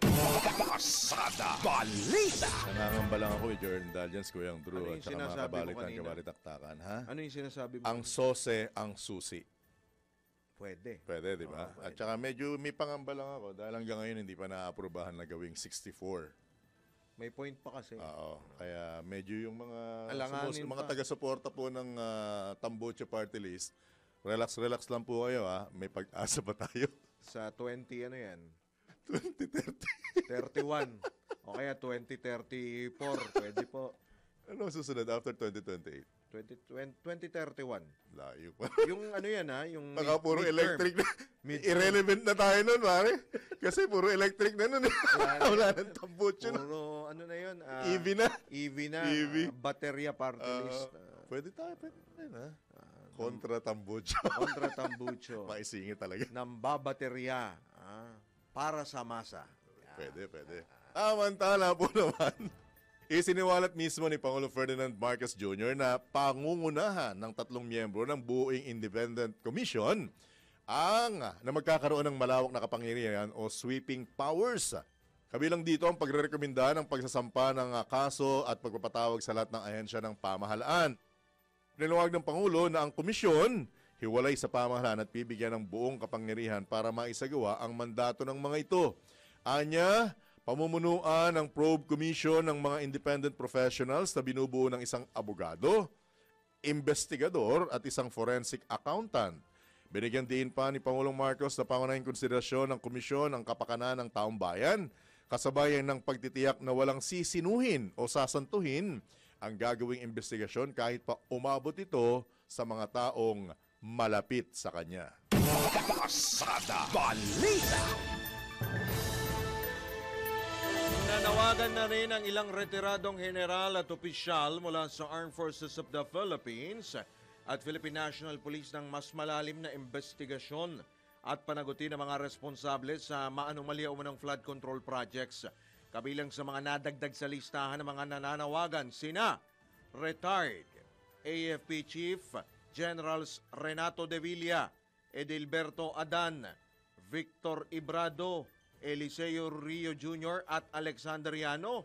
Maliban sa mga retiradong military official, nagpahayag din ng pagkadismaya ang ilan pang kilalang personalidad tulad nina dating Senate President Franklin Drilon, dating Secretaries Rogelio Babe Singson ng DPWH, Ramon Del Rosario ng Finance, at dating CBCP President Caloocan City Bishop Cardinal Pablo Virgilio Ambo David. Batay sa inilabas na joint statement ng Makati Business Club, koalisyon ng mga business at civic groups, labis nilang ikinagagalit ang paglapas tangan ng mga politikong traktor. Ha? Bago yun Politikong traktor. Aba. Sa bayan sa pamamagitan ng pagkupit sa pondo ng flood control projects. Pasada Balita. Pero Kuya Drew, I beg to disagree. Yung sinasabing kupit. Kupit? Ang alam ko, kupit maliit na bagay eh. Maliit na halaga. Hindi kupit ang para sa akin. Ano yan? Letter N. Or letter K. Grabe naman. Nakaw. O kulimbat. Katkong. Kulimbat. Kulimbat diba? talaga. Kurakot. Yan, pwede. Yung kupit maliit yun eh. Sa mga sari-sari store lang yun eh. Ano kung ba't ko alam? Nahuli ako eh. Siyempre joke lang yun. Alright. Sa iba pang tampok na balita, syempre may kaugnayan pa rin ito sa madugong mga proyekto sa pamahalaan. Sinasabing umabot sa 13.8 billion pesos ang insertions sa 2025 national budget ni dating House Appropriations Chairman Zaldico. Ito naman ang inihag ni Congressman Toby Chanco sa pagdinig ng Senate Blue Ribbon Committee batay sa kanyang pagsisiyasat. Paliwanag ng kongresista kung papaano lumobo ang alokasyon sa ilang mga distrito sa bansa sa ilalim ng 2025 budget matapos itong dumaan sa BICAM conference. Pasada Balita. Ano yun? Partikular, napansin ng kinatuwa ng Navotas City ang sinasabing paglobo ng budget ng Mindoro Oriental at Occidental na mula sa original na 2.5 billion pesos sa National Expenditure Program naging 20 billion pesos. Ilan pa sa nakita ni Congressman Chanco na lumobo ang alokasyon pagdating sa BICAM ang Abra, Romblon at Bukidnon. Pasada Balita. Kaya pala lumobo. Ano na? Abracadabra. Yan tayo eh. Kami nag-magic nagulat ako Nagulat. Ano nangyari dyan? Nagugulat ka. Bulagaan nyo kami dun Parang kahapon lang Senado nabulagan. Noong una, nag-uusap lang sila Pagdating ng hapon, eto na. Hello and bye. Ano bang masasabi mo dyan sa Senado? Given naman na yan. Nangyayari talaga Hindi naman kakaiba yan at hindi na bago yan. Kasi pagka talagang merong nadismaya at merong nagkaisa, kasunod yan, kudeta. May rhyme yun Linawin natin ang bumoto 15. 15. Kay Tito More Sen. or less yun. More or less. Kasi, At saka ang matindi nito, nakagalaw sila nang hindi nalalaman ng kalaban. Diba? Habang abala po sa ang Blue Ribbon Committee hearing, di ba? Iba yung galaw, di ba? Kaya lang expected na yan. Nakita mo naman yung naging reaksyon ng dating Senate President. Siya pa ngayon ang nagpanumpa sa pumalit sa kanya sa pwesto. Oo nga. Di ba? Tsaka binabanggit din ng ilang mga senador na napatakbo sila sa kanilang mga opisina para magtanong at anyari? Anyari? Naiskupan tayo? Sabi nga ni Manang Aimee, Senator Aimee. Siya ngayon sinasabi ko. Siya, diba? diba? Anyari? Ha? Yung isang senador na dating nag-aayos lang ng bigote at kumakain habang may committee hearing, nataranta rin. Nabulaga rin. Nabulaga rin siya. Hindi niya akalain na may mangyayaring gano'n. Diba? Kamukat-mukat mo, minority na sila ngayon. Diba? So, talagang ganyan po ang buhay. Maski sa Kamara nangyayari yan. Naman. Di ba? Historical. Bago nga mag-SONA, di ba nangyayari yun ang tutukuyin ko. Yun nangyari before na historical. Na nagtago pa sila nung yung pinaka-symbol dahil wala pang speaker. Di ba? Paano ba yan? Bebot yata yun. Bebot ba? Bebot Alvarez. Kay dating Pangulong Digong, kundi ako nagkakamali. At Gloria. Pangulong Arroyo. Yun yung nagkakagulat na bago mag-SONA, maayos pa lahat eh. Tahimik eh. Pagdating doon, nag-aagawan na sila, nagtatago na sila. Nangyayari po talaga. Talagang merong... Ang kinakailangan mo lang talaga dyan, bilang. Oo, syempre. Pero abangan natin mamaya kung ano pa yung mga magiging developments dyan po. At ang tanong dyan, bukod sa Kamara, di ba, mayroong hearing pa mamaya, yung kung magagalaw ba yung mga committee membership, yung mga committee chairmanship. Kasi ang nilagay sa Blue Ribbon, Senator Ping Lacson. Diba? So, veterano. Oh yes. Alamin ho natin mamaya, abangan ho natin. Kaugnay pa rin po sa Kongreso, particular po dyan sa Senado, isinawalat din ni Navotas City Representative Toby Tiangco sa Senate Blue Ribbon Committee hearing na may mga party list na nakakuha ng higit 2 billion pesos na alokasyon kahit na nasa 100 hanggang 150 million pesos lamang ang dapat na alokasyon ng mga party list. Iginit ng kongresista na ang Ako Bicol ang nakakuha ng 2.295 o halos 2.3 billion pesos at ang BHW o yung Barangay Health Wellness Party List ay nasa 2.6 billion pesos matapos ang BICAM. Nagsimulaan niya siyang pag-aralan ng 2025 budget matapos ang meeting noong Marso 2024 kung saan natuklasan na nawalan ng pondo ang mga flagship program ni Pangulong Bongbong Marcos matapos ang BICAM. Bukod sa BICAM, sinasabing may mga pag-amyenda pa niya na nangyayari sa small committee ng Kamara kung saan ang miyembro ay si Vice Chairman o House Committee on Appropriations Vice Chairperson at dating Marikina Representative Stella Kimbo at Majority Floor Leader Manix Talipe. Pasada Balita! Samantala mga kongresistang idinawit ng mag-asawang Diskaya si issue ng flood control projects, posibleng humarap sa pagdinig ng House Infracom. Detalye mula kay Patrol 30, Jelly Mendez. Posibleng dumalo sa ikalawang pagdinig ng House Infrastructure Committee ngayong araw ang ilang kongresista na idinawit na mag-asawang kontraktor na sina Carly at Sara Diskaya sa Senate Blue Ribbon Committee ukol sa pangongolekta ng porsyento sa implementasyon ng flood control projects. Ito ang sinabi ni Bicol Saro Party List Representative Terry Didon, ang co-chairperson ng Infracom na inaasahang pupunta ang naturang mga kongresista para ipaliwanag ang kanilang panig. Sinabi ni Ridon na inaabangan pa nila ang kumpirmasyon kung dadalo ba ang kontrobersyal na mag-asawang Diskaya. Anya sakaling dumalo ang mag-asawa, tiniyak ni Ridon na ibibigay sa kanila ang nararapat na seguridad. Ang Infracom ay sisimulan mamayang alas 9 ng umaga upang ipagpatuloy ang investigasyon sa palpak at maanuwalyang flood control projects. Una nang ipinasubpina ng komite ang mga Diskaya kasama ang iba pang mga contractors na no-show o hindi sumupot sa nakalipas na pagdinig. Ito si Patrol 30. Jelly Mendez nag-uulat para sa impilang may tawdong lakas sa DWIZ. Nagbabalita ng tama, naglilingkod ng tama. Kapag may bagong balita, naka-on air, agad-agad, DWIZ Patrol Report! Ito po sa mga nagtatanong, Your Honor, Your please Honor. do the honor. Opo, kami po ay nakikipag-ugnayan sa panig po ni Navotas City Representative Toby Tiangco para po mahingi ang kanya pong reaksyon doon po sa mga, of course, yung kanya pong pagharap sa Senate Blue Ribbon Committee hearing at syempre yung pahayag naman po ni Congressman Alfredo Pido Garbin ng Ako Bicol. So, dagdagan ko lang. Para lang malinaw, ha? Actually po, nakatakda po siyang naka-interview for interview ngayong 7:30. Pero ang sabi po ng aming mga kasamahan, ringing lang ang cellphone ng kinatawa ng Navotas City. Nakaschedule po siya ng 7:30 ngayong umaga. So, bukas pa rin po ang aming pong himpilan para po sa inyo pong panig o kung meron po kayong mga nais pong linawin sapagkat mamaya po, aabangan naman natin, Kuyang John, yung... alas 9 yun. Sa Kamara. Magiging busy siya yan mamaya siguro. Ang haba. Ang daming kongresista magtatanong. Oo. Biruin mo sa senador, ilan lang ang magtatanong? Hindi pa napagbigyan ng tamang Sabi nga nung isa, di ba? You're unfair, Mr. Chairman. With due respect, you're being unfair. Di ba? Lalo sa Congress. Pag nagtaasa ng kamayan.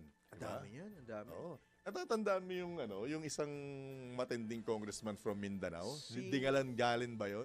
Si Diggs. Oo. Si Kong Diggs. Yung nagsalita, sabi niya, Your Honor! Your Honor! Your Honor! Alala ko yun, pero wala pa ako sa Congress. Yung talagang nag-ano siya. Tapos yung isa pang sumikap, yung nagbibisikleta lang papunta ng Congress. Isa pa yun Mindanao din yata or Visayas. Kong Waikorot ba yun? Yata. Parang gano'n. Congressman Sa mga kakaiba yung mga apelyido nila. Diba? Tapos meron pa ako naranasan dyan na, kuya, yung pagka kasi budget season, minsan magdamagan, araw-araw, minsan kahit break, nandun sila. Alam mo bang may nangyari ako? Gabi na, no? Magmamadaling araw yata. Inabot ka ng gano'n? Sa Congress, humaharurot, sports car, biglang pumarada. Baba. Sino? Congressman. Naka? Pajama. Masabi lang na umatin. Pero nakataba ako. Di ba? Ready siya. Siguro pagdating niya sa opisina niya, tsaka siya magbibihis. Di ba? Pero in fairness, kahit ganung oras, yung umattend. Congressman na papasok na may alak. Sino ba yung sinabi niya? Sino nga ba yun? Nakalimutan ko na yung... may binanggit niya. Yung galing sa... Parang may hangover pa. Parang siya rin yata yung siya rin ba yun? Mo Oo. May magandang asawa? Siya rin... Hindi ko matandaan Asawa, sa dami ng congressman 300 yan. Bakit napapalalaki mata nito? Parang kilala niya. Kilala mo ba yun? Basta natawa ko. May kasama pa siyang aso noon, kuya nga. Humaharurot Preno. Main gate ng Congress pagbaba, nakataba ako, nakapajama, kasama aso. At least nagtatrabaho. Oo naman. Diba? Kahit may hangover. This oras ng gabi. Kahit may hangover. Yung mga kinatawan. Oo. Pero hindi mo ba napapansin? Ang mga nadidiin ngayon? Party list representative. Oo nga. Diba? Party. Ang hilig ng party kasi. Party list. Party. Kaya yung sa atin parang nagdadalawang isip tuloy ako. Hindi, abangan nyo na lang. Abangan nyo na lang. Mag-district na lang tayo? Hindi, party list. Sige, pag tinuloy mo yan, kahit pang 10th nominee ako. Okay na ako. Kahit pang 15th nominee, pwede ka pa. Siya, eto, sumesenyas na yung taga-party list. Si party yan. Party list niya. Iba pinupuntahan niya. Kay Bam Aquino. Bam Aquino Youth Action Group. Aba?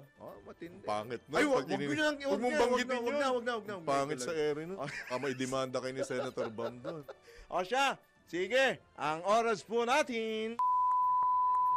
15 minuto sumapit ang ganap na alas 8. Tayo pa pang tampok na balita, tiniyak mismo ni Budget and Management Secretary Amena Pangandaman na hindi na makakalahok sa anumang procurement projects ng pamahalaan ng mga kontratistang sangkot sa maanumalyang flood control project. Kasunod ito ng direktiba mismo ni Pangulong Ferdinand Marcos Jr. na i-blacklist ang mga kumpanyang mapapatunayang sangkot sa nasabing anomalya. Kaugnay nito, kansilado na ng procurement service ng DBM ang Philippine Government Electronic Procurement System membership ng Siyam na kumpanya na konektado kay Ate Zara Diskaya. Nakahanda rin ng PS DBM. Nakansilinin ang PhilJeps membership ng iba pang mga kumpanya gaya ng SYMS Construction Trading at Wow Builders. Oras na lumabas ang opisyal na blacklisting order mula pa rin sa DPWH.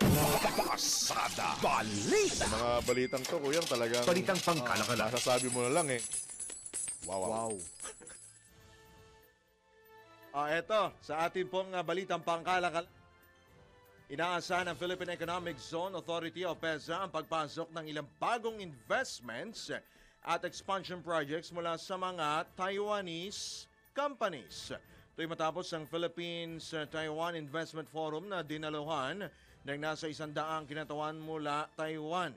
Kabilang sa mga inaasahang proyekto ang $4.3 million expansion ng Aromate Industry sa Lima Technology Center.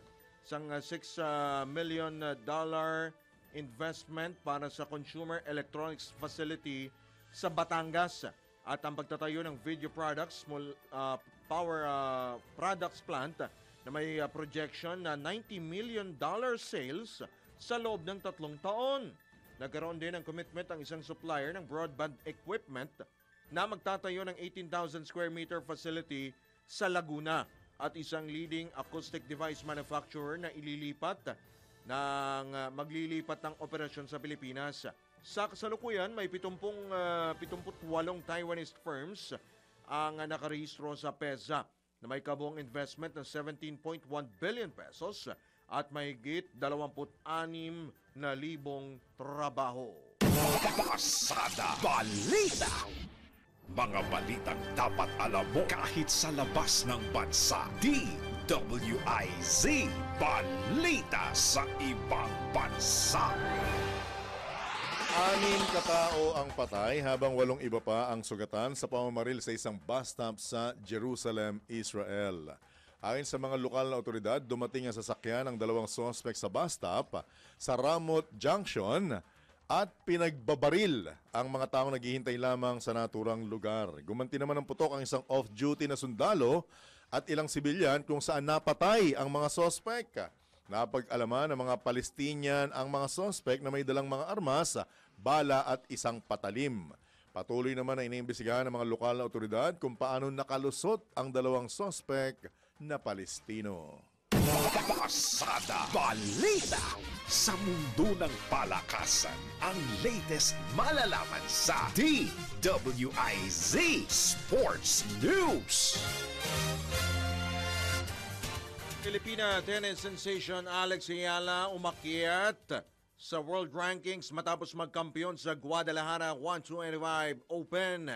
Ang sports update ihatid yan ni Ian Articona. Good morning, Boss John at Boss Drew! Narito na ang latest sports update. Umakyat sa world number 61 si Filipina tennis sensation Alex Ayala sa pinakabagong ranking ng Women's Tennis Association matapos mapagtagumpayan ang kanyang unang titulo sa WTA 125 sa Guadalajara, Mexico. Mula sa dating rank number 75, tumalon si Ayala ng 14 na spots matapos talunin si Pana Udvardi ng Hungary sa score na 1-6, 7-5, 6-3. Kaugnay nito, binigyan pugay ng ilang tennis legends si Ayala, kabilang na si Spanish former tennis player Rafael Nadal na nagbigay ng kanyang appreciation post sa batang atleta. Ayon kay Nadal, siya ay happy and proud sa nakamit na tagumpay ni Ayala. Samantala, muling lalaban si Alex Ayala sa Sao Paulo Open sa Brazil sa darating na Miyerkules bilang ikatlong seed. At yan ang sports balita. Ako si Ian Articona, nagbabalita ng tama, naglilingkod ng tama. Pasada Balita. Ito na ang latest, bagong-bago, fresh na fresh. DWIZ Showbiz News. Ito na po ang showbiz ihatid. Lady Gaga umakot ng awards sa ginanap na 2025 MTV Video Music Awards. Ang showbiz chika mula kay Bini Bigoteng Anton. Good morning, Papa John at Papa Drew! Ay, nako, ito na sa akin, balitang showbiz ko, Nako, humakot nga ng parangal sa iba't ibang kategorya ang American singer-songwriter at actress na si Lady Gaga. Hindi ako yan, ha? Hindi ako Gaga, ha? Para sa 2025 MTV Video Music Awards. Kabilang sa kanyang mga nakuhang awards ay ang Artist of the Year, Best Direction at Best Art Direction. Nakamit din ang kanyang kapwa American singer-songwriter. Ito ang kamukha ko, di ba? Si Ariana Grande. Ang Video of the Year Award para sa kantang Brighter Days Ahead at Best Pop. Pinarangalan din para sa iba pang kategorya ang mga matutunog na pangalan sa industriya. Kabilang na rito ang K-pop group na Blackpink na paborito ni Papa John bilang Best Group at ang miyembro nitong si Rose na crush ni Papa Drew bilang Song of the Year Award sa kailang kantang APT kasama si Bruno Mars na kamukha naman ni Judith Estrada Larino. At yan, nakibalitang showbiz para sa pinawetodong lakas, DWIZ. Ako si Anton, nagbabalita ng tama, naglilingkod ng tama. Pasada Balita. Balitang pangkalusugan. Kaya naman pala, inuna yung balitang showbiz. Papa-BP ako. Oo. Kaya pala inuna yung balitang showbiz kaysa sa health. Kaya pala. Kasi maapektuhan yung health natin. At saka dahil doon sa may flash report ako, pakipindot mo yung flash report. Ha? DWIZ Flash Report. Flash report ko ay dahil sa naturang balitang showbiz, huli na raw po yun. Wala na bukas. Nagulat. Nabulaga rin kami. Oo, okay na sana eh. May Lady Gaga, may Ariana Grande. May sumusugod sa labas. May sumusugod? May magdidemanda? May nagrally, magbabatuan natin ng puto. Tuloy muna natin yung health, ha? Sa ito, nagulat din ako eh. Madalas na pinagkakamalang kalamansi ang prutas na buli. Ang banggit sa... Ayan o, actually nakakita ko niyan eh. Walang lasa yan eh. Dahil sa magkaparehong hugis at kulay. Di ba? Nakakain pa. Hindi rin madaling makakita ng prutas na buli kumpara sa kalamansi dahil mabagal lumaki ang puno nito. Akalain mo may puno pa pala yung ganun liit, ano? Gayunman, tulad ng kalamansi, marami ring benepisyong taglay ang buli kagaya ng antioxidant content. Mayaman din ito sa vitamins A, C at B, iron, calcium, magnesium, potassium, phosphorus at copper. Mayroon ding properties ng potensyal na anti-cancer, anti-inflammatory o inflammatory, anti-diabetic, at anti-parasitic properties sa dahon, dagta at tangkay ng puno ng buli. Ginagawa raw po lang sago yan. Oo, sigurado ka? Sabi yun. Ginagawang sago? Minamatamis. Baka iba yung sinasabi mo. Natadiko ko yung sinasabi mo yata eh. Iba yun? Iba yun. Baka iba yun. Iba yun. Tsaka ito good news ito dahil sa lahat ng bully, ito yung kapakipakinabang. Oo. Siguro nabully ito nung maliit siya. Kaya naging maayos yung ginagawa niya ngayon. Maraming mga prutas na hindi natin alam, lingid sa ating kalaman, kinakain at meron palang silbi. Actually, yung kuko lang ginagamit namin dyan para makuha yung pinakanin. Para siyang... Aratilis kinakain din naman. Para siyang maliit na makapuno. Ang makapuno nga lang matamis, pero yung walang lasa yan. Parang gaw-gaw. Eto, sa atin naman pong good news, ihabol po natin ipinagmalaki ni world-renowned Filipino fashion designer Francis Libiran ang galing at talentong Pilipino pagdating sa fashion sense. Sa kanyang ipinakita ni Libiran ang kanyang masterpiece na may pamagat na meron pong modern Filipino elegance bilang paghahanda niya sa 27th Mabuhay Philippines Festival sa Toronto, Canada. Bukod pa rito, nagtanghal si Libiran ng isang fashion show sa Nathan Phillips Square. Tampok ang kanyang mga obra na nagpapakita ng Filipino artistry. Pinangunahan po niya itong fashion show na yan. Ayon sa fashion designer, layunin niyang ipakita sa naturang festival hindi lamang ang fashion skills ng mga Pinoy, kundi pati na rin ang creativity at pagiging malikhain. At binigyang diin ni Libiran na ang konsepto ng modern Filipino elegance ay isang makabagong pananaw sa fashion gamit ang lokal na materyales at disenyo upang mas maipakilala ito sa buong mundo.